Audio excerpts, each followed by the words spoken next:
ఏ స్థితిలో నువ్వు పడిపోయినా కూడా ఆయన బాగు చేయగలడు. ఎలాంటి స్థితి అంటే, ఆత్మీయ స్థితిలో పడిపోయావా, లేకపోతే ఆర్థికంగా పడిపోయావా, లేకపోతే ఫ్యామిలీ పరంగా పడిపోయావా, లేకపోతే లవ్లో పడిపోయావా, లైఫ్లో ఫెయిల్ అయిపోయావా, ఇవన్నీ పగిలిపోవడం, దాన్ని ఏం చేస్తాడంట, బాగు చేస్తాడంట.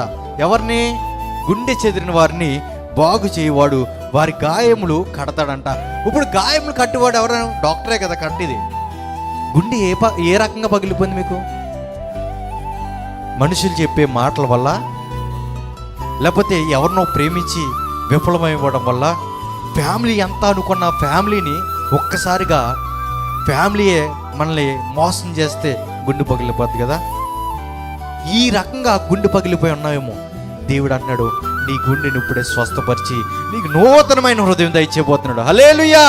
నీ గుండె బాగు చేయవాడు ఆయనే. ఆయన బాగు చేస్తాడంట. సమస్త గాయములు కడతాడంట.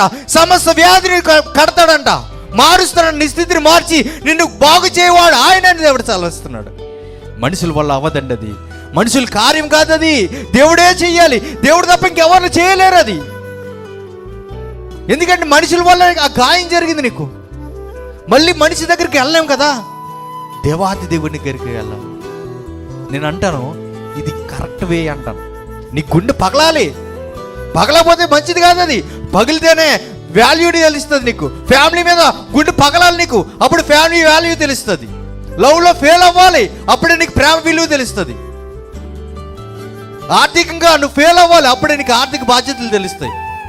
లైఫ్లో నువ్వు ఫెయిల్ అవ్వాలి, అప్పుడే సక్సెస్ తెలుస్తుంది. నువ్వు ఫెయిల్యూర్ అవడం చాలా మంచిది. ఎందుకంటే ఫెయిల్యూర్లో నువ్వు ఎవరిని వెతుక్కుంటావు? దేవుణ్ణి వెతుక్కుంటావు. ఎందుకంటే మనుషుల వల్ల ఆ గాయం జరిగింది కదా, మళ్ళీ మనుషుల దగ్గరికి వెళ్ళావు. ఇంక డైరెక్ట్గా ఎక్కడికి వెళ్తావు? దేవుడి దగ్గరికి వెళ్తావు. దేవుడిని గోచాడుతావు. దేవుడిని అడుగుతావు, నాకు ఇది చెయ్యి చెయ్యి చెయ్యి అని చెప్పి దేవుడిని అడుగుతావు. అందుకే నేను డిపెండ్ అవ్వడానికి ఈ ఫెయిల్యూర్ నీకు అనుమతిస్తున్నాడు దేవుడు. హల్లెలూయా.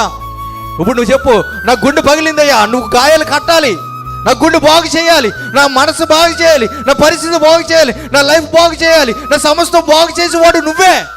నా దిక్కు నువ్వే, నా కొండ నువ్వే, నా కోట నువ్వే, నా సమస్తం నువ్వే. నువ్వే తప్ప ఇంకెవరు చేయలేరు. ఇదిగో నేను నిస్సహాయ పరిస్థితుల్లో నీ దగ్గరకు వచ్చేసాను. నీ మోకాలేసి అడుగుతున్నాను. ఇంకా నా వల్ల అవ్వదు, నేను బరువు మోయలేకపోతున్నాను. నేను చచ్చిపోయాను, ఇంకా చచ్చిపోయాను, విరిగిపోయాను, పగిలిపోయాను, పాడైపోయాను. ఇంక నీ చేతులు ఎత్తేస్తున్నాను. ఎప్పుడు ఎత్తేస్తాం చేతులు? ఎప్పుడు ఎత్తేస్తాం? మన వల్ల కాలేనప్పుడే కదా చేతులు ఎత్తేస్తాం. చేతులు ఎత్తేస్తాం. ఇదిగో సమస్తము అన్నీ విడిచి ఇంక నువ్వే ఆధారం అని నీ దగ్గరకు వచ్చేసాను. నువ్వే చేయగలవు, ఇంకేం చేయలేను అని అంటే దేవుడు నిజంగా నీ గాయాలు కట్టుతాడు. చూడండి,